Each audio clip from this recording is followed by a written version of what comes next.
Inequity is everywhere, and that's okay. I'm Justin Hitt from Inside Strategic Relations. When you're a top earning professional, when you're an expert in your field, you have to understand that inequity is everywhere. This whole victim discussion that's going on in the general population has little or nothing to do with you. Yes, you are impacted by historical decisions of political figures. You're impacted by current decisions of political figures. You're impacted by people's prejudice. But again, you don't have to let it stop you, because in natural systems, there's always inequity. You yourself earn in the top 10% of incomes. That means you earn 90% more than other people. You are not equal to others who earn less. Yet you can go out on the weekend and play basketball with friends who are at different economic levels, yet much greater skills in basketball than you are. Or maybe you have greater skills in basketball as well, and they're better at golf. There's inequities in the height distribution of individuals. There's a thing called a standard distribution. It is what they call a bell curve, and most everything fits on that. You can also divide up populations by what's called the 80-20 principle.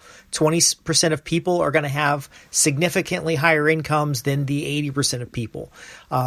If you had everybody goes out and plays golf, if you look at the golf scores, there's going to be 20% of people who play really well and everybody else is average. This is just how the world works. And if you are really worried about making everyone equal, it's nearly impossible. In fact, when we talk about diversity, the greatest diversity is the individual.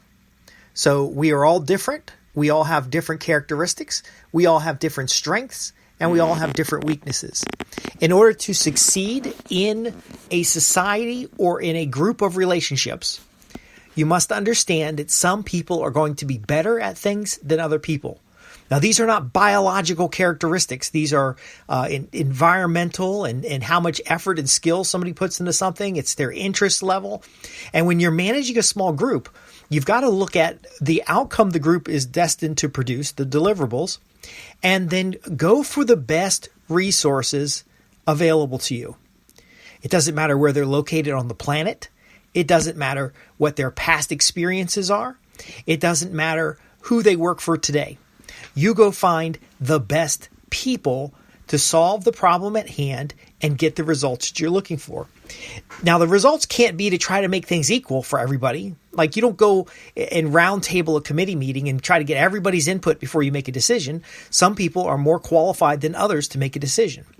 So when I say you have to ignore this victim mindset and this mass delusion of equity, I'm saying that because those are weak choice decisions.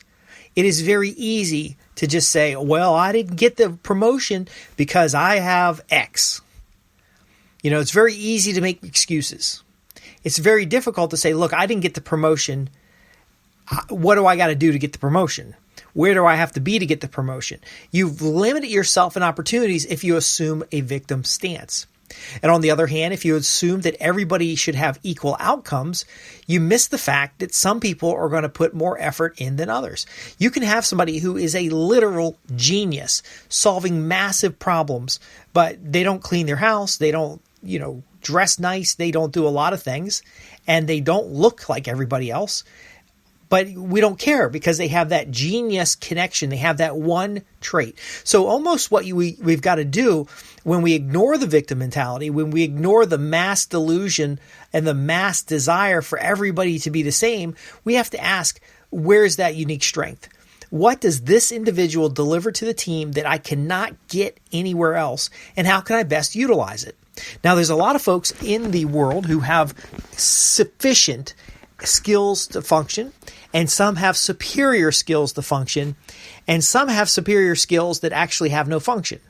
So, for example, if somebody is the latest, Instagram influencer, they're beautiful, they're got thousands, millions of followers, but they're not able to turn it into any income. They're not really interested in being a professional model, so they haven't gone out to agencies or they haven't gone to companies for sponsorships, and they just enjoy the praise upon them and the eyes upon them, making them the center of attention. Well, that's fine, but that has a low utility value. You may have an individual who's superior in basketball, but you guys you're playing chess. So their superiority in basketball doesn't make them a very good chess player necessarily. They may have no interest in it. So again, when we're talking about profiting from business relationships, we talked in the past about the three-sided win. They win, you win, and then the people involved win. So it might be you and your vendor win, and so does the customer. That relationship can be equal on the fact that they win, but each individual may define a win differently. So you may define being profitable. Your vendor may define just getting stuff out of a warehouse so that they can get room for a new product. And your customer may define success by getting the best price. There could be multiple factors. There could be no factors.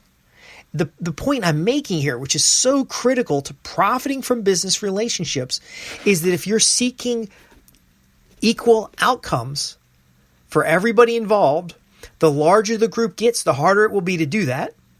Second, not everybody sees things equally. You could trade with somebody. Former President Trump bought a building, hotel in Florida, and paid too much for the building. He just overpriced it, paid for it. A lot of folks thought he was an idiot for overpricing it. But he went in and actually had all the furniture of this historic building cloned, in a sense, basically knocked off. And so he could sell that style of furniture and recover costs. He was able to cut some costs and add some things and actually made the property worth more than it was initially. There was also the deal where the publicity of overpaying for the property was basically free marketing. So he bought the building and bought some marketing with it by paying more than it was worth. And then, of course, the people who sold the building were more than delighted to get more money than they thought it was worth. But that is an equal relationship. Everybody involved was happy with it. I wouldn't know about the purchase. Mar-a-Lago is the purchase of Mar-a-Lago. I wouldn't know about it if it wasn't beneficial, because many different people have talked about it in presentations, and I've heard Trump talk about it. The same thing goes in other areas. You may see something happen and you're looking at it and you're like, man, that was a bad deal. But again, it only matters if the deal is good to the people involved. And so rather than by default thinking there's inequity, rather than by default believing someone's been taken advantage of, look for the advantage. Look for the key that helps unlock what each party involved in the deal wants. Okay, we're not trying to get everybody the same. You're not saying, okay, well, we all got to get a 5% profit. 5% might not be enough. It might be too high.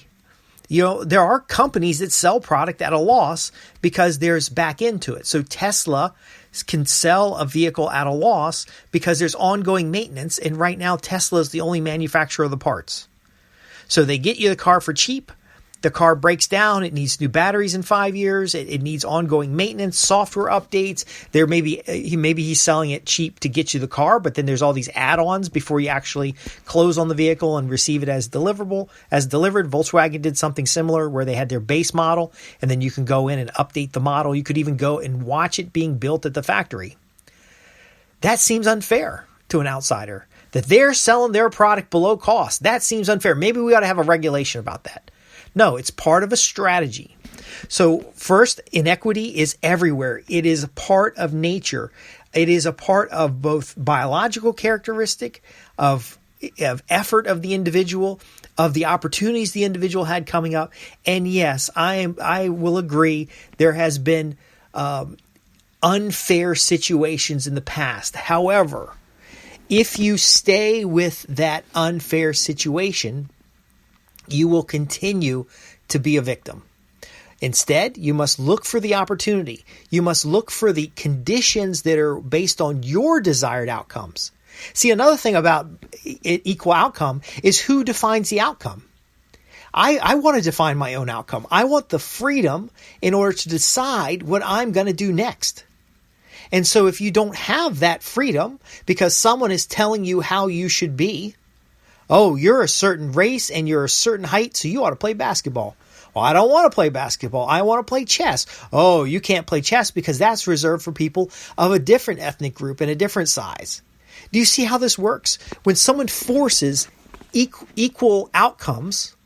Now, again, everybody should have the equal opportunity. Everybody should have the same access to resources. You should not deny someone access to something because of a genetic characteristic, because of a biological characteristic, because of the way somebody looks or what somebody believes. It's just reduces your resource pool to get the outcomes that you're looking for.